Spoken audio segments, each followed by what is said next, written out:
Hello दोस्तों, नमस्कार। आप सभी कैसे हैं? मैं आशा करता हूं कि आप बहुत ही अच्छे होंगे। Math with Aziz sir YouTube channel पर आपका हार्दिक स्वागत है, अभिनंदन है। देखिए मेरे प्यारे दोस्तों, अपना प्रतिशत का चैप्टर चल रहा था और प्रतिशत में अपन बेसिक की बात कर रहे थे। उसी कड़ी में आज अपन आगे बात करते हैं कि बेसिक समझना बहुत ज़रूरी है। तो पढ़ने से पहले जिन विद्यार्थियों ने अभी तक चैनल को सब्सक्राइब नहीं किया है वो सब्सक्राइब कर ले में। देखिए दोस्तों, अपन बेसिक में आगे बात करते हैं कल से। कल अपन ने बात करी थी, उससे आगे बात करेंगे। अब यदि किसी संख्या की 2.8% का मान 20 के बराबर है तो उस संख्या के 49% का मान ज्ञात कीजिए। तो कल वाला ही सवाल है, यहाँ पर दे रखा है। ऐसा सवाल मैंने आपको कल समझाया भी था। ये सवाल बहुत ज्यादा बार एग्जाम में आते भी हैं। 2.8% बराबर कितना दिया गया हमारे को 20, और ये पूछ रहा है कि 49% का मान क्या होगा। तो इसको अपन हल करेंगे तो ये आ जाएगा 20 बटा में 2.8। देखिए यहाँ पर 2.8% बराबर 20 है तो 1% बराबर 20 बटा 2 पॉइंट कितना हो जाएगा 8। हमारे को जो ज्ञात कितना करना है 49%, तो गुणा में 49 आ गया। इसको आप हल कर लीजिए। 7 7 49, 7 चौक 28, 0.4 आ गया। इसको हल करता हूँ, 4 पंजू 20, पॉइंट हटेगा, 1 0 हो जाएगी। तो हमारा आंसर आ गया 350। तो यहाँ पर इसका जो 49% आएगा वो 350 हो जाएगा। बताओ, क्लियर हुआ? बहुत ही सिंपल सा सवाल था, ज्यादा इसमें कुछ नहीं करना था। तो हमारा आंसर आ जाएगा 350 डी। ये 2021 एनटीपीसी में आया हुआ क्वेश्चन है। क्लियर हो गया मेरे दोस्तों? आगे चलते हैं अपन। देखिए, किसी संख्या से 106 घटाने पर प्राप्त संख्या मूल संख्या के 47% के बराबर हो जाती है तो उस संख्या के 11.5% का मान ज्ञात कीजिए। अब इसको आप मेथड से करते तो बड़ा लंबा सवाल हो जाएगा, थोड़ा इसका लॉजिक समझना है। मैंने संख्या में से 106 घटा दिया तो 106 घटाने पर 47% हो गया वो, ठीक है ना। मूल संख्या के 47% के बराबर हो जाता है। तो इसका मतलब है, वैसे परसेंट की बात करूं तो मैं 53% घट गया भाई, जब भी तो 47% आएगा। तो इसका मतलब क्या हुआ, 53% बराबर 106 हो गया कि नहीं हो गया? बोलिए। यानी कि इसने क्या कहा, 106 घटाने पर 47% के बराबर हो जाता है। तो यहां पर 106 घटा है, परसेंटेज में मैं बात करूं तो 53% घटा जब 47% आएगा। तो इसका मतलब क्या हुआ, एक बार ध्यान से समझिए मेरे दोस्तों, बहुत ही सिंपल सवाल है। तो 53% बराबर में क्या हो गया, 106 हो गया। तो उस संख्या के 11.5% का मान ज्ञात करना है, क्या होगा? तो इसका 11.5% का मान होगा 106 बटा में कितना आएगा, 53 आएगा। क्योंकि 53% बराबर 106, तो 1% बराबर 106 बटा 53 आ जाएगा। 11.5 का मान ज्ञात करना है तो गुणा में क्या आएगा, 11.5 आ जाएगा। जो ज्ञात करना हो गुणा में कर दो। 53 दूनी 106 हो गया। हल कर लीजिए। यहाँ पर 11.5 को अपन 2 से गुणा करेंगे तो कितना आ जाएगा, 23 आ जाएगा। तो इसका मतलब 11.5% उसका कितना हो गया, 23 हो गया। तो आंसर क्या आ जाएगा, सी आ जाएगा। अगर आप इसको मेथड से करते तो मेरे दोस्तों बहुत बड़ा सवाल हो जाता, लेकिन सिंपल सा क्या है, आपके सामने ट्रिक नंबर 1 का ही चल रहा है। जो ट्रिक नंबर 1 पढ़ लिया जिन विद्यार्थियों ने, उनको आसानी से समझ में आ रहा होगा। ट्रिक था 1 यूनिट का मान ज्ञात करना, या फिर अपनी इस भाषा में भी कह सकते हैं जो ऊपर वही नीचे गुणा में जो ज्ञात करना है। आप जिन्होंने नहीं पढ़ी है वो ट्रिक जरूर पढ़ लेना, उससे आपको बहुत बड़ा बेनिफिट मिलेगा। आगे चलिए दोस्तों, देखो, यदि किसी संख्या के 60% को 36 में जोड़ा जाए तो वही संख्या बन जाएगी, तो वह संख्या ज्ञात कीजिए। अब ये क्या कह रहा है, यदि किसी संख्या के 60% को 36 में जोड़ा जाए तो वही संख्या बन जाती है, तो वह संख्या ज्ञात कीजिए। तो 60% को हम 36 में जोड़ते हैं तो इसका मतलब क्या हो गया, 60% को 36 में जोड़ते हैं तो यदि मैं यहाँ पर 36 का मतलब 40% हो गया कि नहीं हो गया? बताओ, 60% को 36 में जोड़ेंगे तो वही संख्या बन जाएगी। मतलब 100% कब बनेगा, जब 60 में 40% जुड़ेगा तब 100% बनेगा। तो इसका मतलब 40% बराबर 36 हो गया कि नहीं हो गया? देखिए दोबारा एक बार सुन लेना, प्रश्न में क्या कहा है कि 60% को 36 में जोड़ने पर वही संख्या बन जाएगी, वही संख्या बन जाएगी। वैसे तो 60% में 36 जोड़ रहे तब वही संख्या बन रही है। अगर मैं परसेंट की बात करता हूं तो 60% में 40% जोड़ेंगे तब वही संख्या बनेगी। तो इसका मतलब हो गया मेरे दोस्तों, समझने का बात है, मेथड से करते तो लंबा हो जाता। 40% बराबर 36 हो गया। अपने को वह संख्या मतलब कि 100% मान ज्ञात करना है। तो अपन कर सकते हैं यहाँ पर 36 बटा में 40 गुणा में क्या आ गया 100 आ गया। हल कर लीजिए 20 दूनी 40, 20 पंजू 100 और ये होगा 18 दूनी 36 और 18 पंजू 90। तो हमारे पास वह संख्या क्या हो गई 90 हो गई मेरे दोस्तों। बोलो समझ में आ गया। तो आंसर क्या होगा ए हो जाएगा। ये भी 2021 एनटीपीसी में आया हुआ क्वेश्चन है। बताओ क्लियर हो गया होगा। आगे चलते हैं। देखिए 1 घंटे का 1 मिनट 12 सेकंड कितना प्रतिशत होता है। ये सवाल पहले भी मैंने ऐसे समझाया था। 1 घंटे का 1 मिनट 12 सेकंड कितना प्रतिशत होता है। तो मैंने क्या कहा था, जब भी अपन प्रतिशत ज्ञात करते हैं तो हमारे को भिन्न बनानी पड़ती है। जैसे भिन्न बनेगी तो गुणा में 100 कर देंगे, प्रतिशत ज्ञात हो जाएगा। तो मैंने आपको समझाया था कि जिस संख्या के साथ का या से होता है वह संख्या हमारी नीचे आती है। तो यहाँ पर का किसके साथ है 1 घंटे के साथ है। अब यहाँ पर 1 मिनट और ये 12 सेकंड है। तो इन सभी राशियों को आपको इक्वल करना पड़ेगा। तो इक्वल करेंगे तो इसको सेकंड में बदल लेते हैं। 1 मिनट 12 सेकंड में हमारे पास कितने सेकंड हो गए भैया 1 मिनट में 60 सेकंड ये और 12 सेकंड ये। तो ऊपर तो हमारे पास कितना आ गया 72 सेकंड। अब बताओ 1 घंटे में कितने सेकंड होते हैं बताइए 3600 सेकंड होंगे। क्योंकि 1 घंटे में 60 मिनट होते हैं और 60 सेकंड में 1 मिनट होता है। तो 60 मिनट को सेकंड में बदलेंगे तो 3600 हो गए। गुणा में हमने कितना कर दिया 100, 2 जीरो से 2 जीरो, 36 दूनी 72, कितना परसेंट हो गया 2%। तो आंसर क्या आ गया ए आ गया। ये क्वेश्चन 2019 आरपीएफ में आया हुआ क्वेश्चन है। बड़ा शानदार था, सिंपल सा क्वेश्चन था। ठीक है, समझ में आ गया होगा। आगे चलते हैं। यदि किसी संख्या के 75% को 75 में जोड़ दिया जाए तो परिणाम स्वरूप प्राप्त संख्या मूल संख्या के बराबर होती है। तो संख्या ज्ञात कीजिए, मूल संख्या ज्ञात कीजिए। अब 75% को 75 में जोड़ दिया गया तो मूल परिणाम स्वरूप वह संख्या प्राप्त हो जाती है। अब एक बात बताओ 75% में मैं कितना परसेंट जोड़ूंगा जब संख्या बनेगी 25% जोड़ूंगा जब बन जाएगा ना। तो इसका मतलब 25% बराबर वैसी संख्या कितनी जोड़ रहे 75 जोड़ रहे हैं।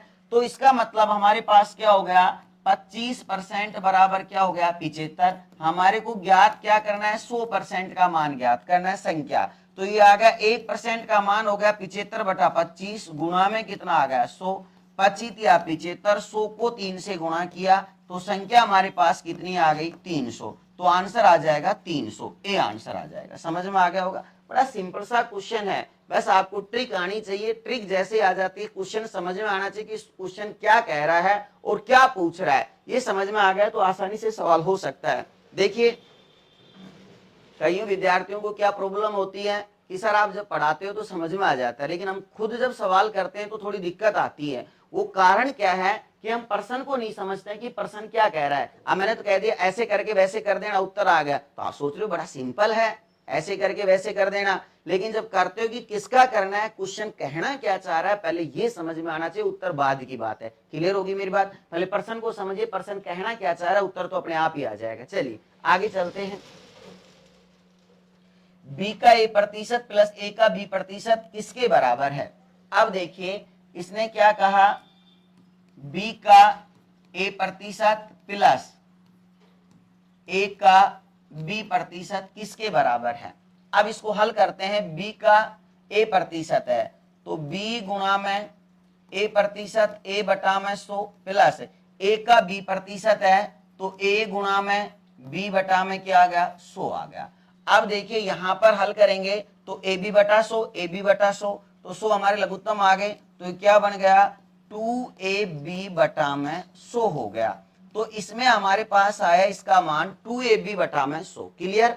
अब देखिए इनमें से किसका मान 2ab बटा 100 है। जैसे मैं ए ऑप्शन को हल करता हूं तो ए ऑप्शन में दिया है बी का 2a%, तो बी का 2a% निकालेंगे तो b गुणा में 2a बटा में क्या आएगा 100 आएगा। तो यहाँ पर क्या हो गया 2ab बटा में 100। तो यही यहाँ पर आ रहा है 2ab बटा में 100। ये किसके बराबर हो गया b का 2a% के बराबर हो गया। तो आंसर हमारे पास क्या आ गया ए आ गया। अगर इससे नहीं बैठता तो बीसीडी से देख लेते, यहीं पर मिल गया अपने को, बीसीडी पर जाने की कोई आवश्यकता नहीं। क्लियर। चलो अगला क्वेश्चन देखिए। यदि किसी संख्या का 23% 690 है तो उस संख्या का 72% क्या होगा। वो सिंपल है, ये भी वैसा ही सवाल है।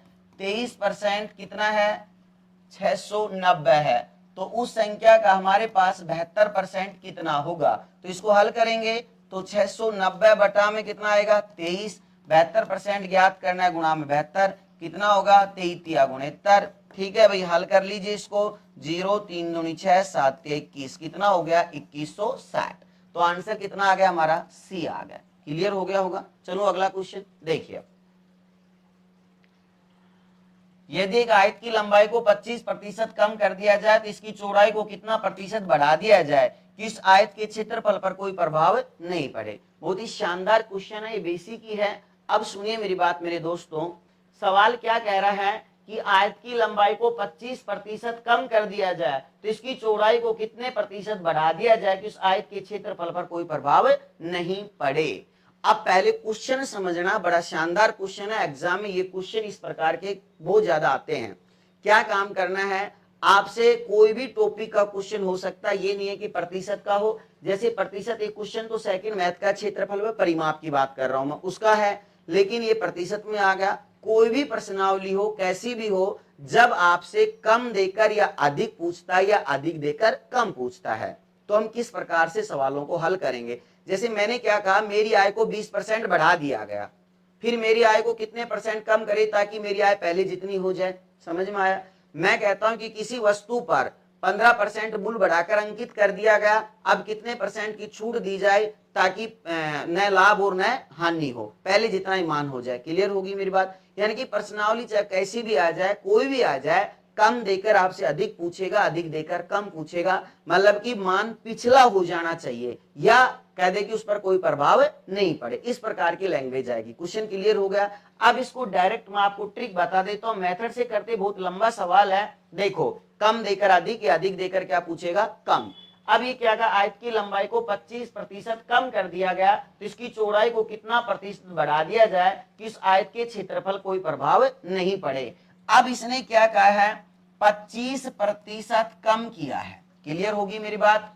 तो आपको क्या काम करना है कि जो प्रतिशत दिया गया है वो कम है या अधिक है, तो ध्यान रखना बेटा, यदि कम है तो नीचे 100 में घटाकर लिख देना और अधिक है तो नीचे 100 में जोड़कर लिख देना। अब ये 25% आपको कम दिया गया है, कम कर दिया गया, तो नीचे लिखो 100 माइनस में 25, क्लियर, गुणा में 100 कर देना, बस इतना सा काम करना है। दिया गया प्रतिशत ऊपर लिखना है, यदि कम है तो नीचे 100 में घटाकर लिख देना, अधिक है तो नीचे 100 में जोड़कर लिख देना। क्लियर होगी मेरी बात। चलिए अब इसको अपन हल करते हैं, तो ये आएगा 25 बटा में 75 गुणा में 100, 25 75 हो गया। ठीक है भैया। अब इसको देखिए 100 में 3 का भाग देते हैं तो 33 99, एक बच गया, 33 सही 1/3% आ गया। ऑप्शन में ये नहीं है तो आपको मिलेगा 33.33%। ठीक है, तो आंसर हमारे पास क्या आ गया, बी आ गया। क्लियर हो गया ना। दिया गया प्रतिशत ऊपर लिखना है, कम है तो नीचे 100 में घटाकर, अधिक है तो नीचे 100 में जोड़कर।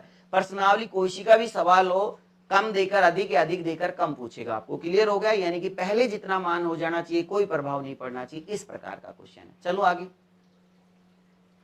देखिए, मेरी आयु तुम्हारी आयु से 25% अधिक है तो तुम्हारी आयु मेरी आयु से कितने प्रतिशत कम है। अब कई सोचते हैं कि 25% अधिक है तो 25% ही कम होगी, ऐसा नहीं है। अब देखो 25% को क्या लिखना है, ऊपर क्या है, ये अधिक है तो नीचे 100 में 25 जोड़ दो बेटा और गुणा में 100 कर दीजिए। बताओ, समझ में आ गया, सिंपल सा है।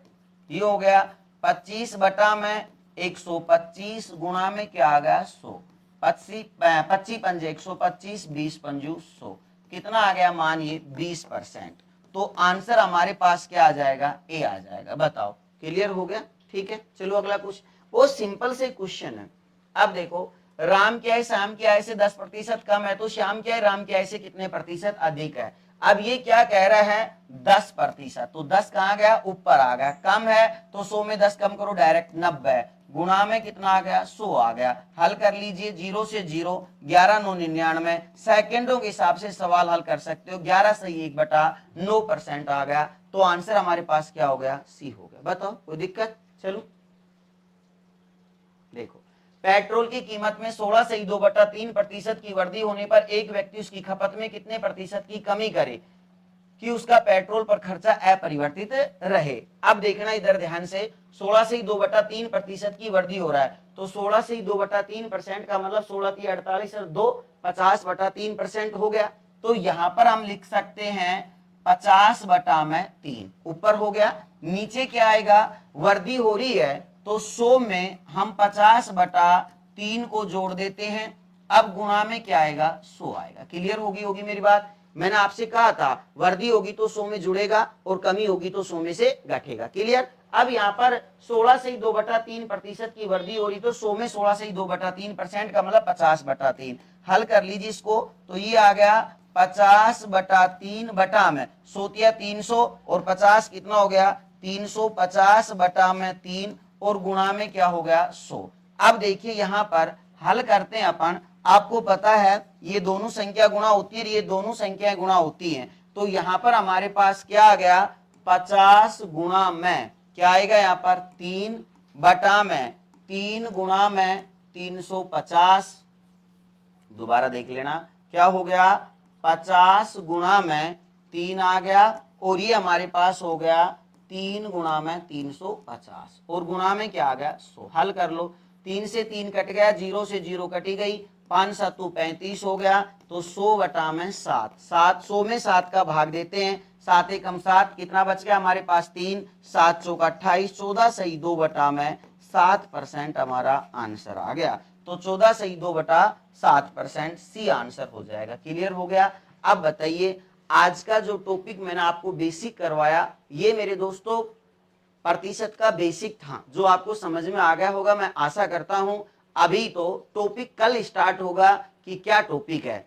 ठीक है, ये हमारा आज बेसिक था। आज की क्लास को अपन यहीं पर समाप्त करते हैं। ये तो अभी ट्रेलर था, पिक्चर अभी बाकी है। धन्यवाद दोस्तों, मिलते हैं कल।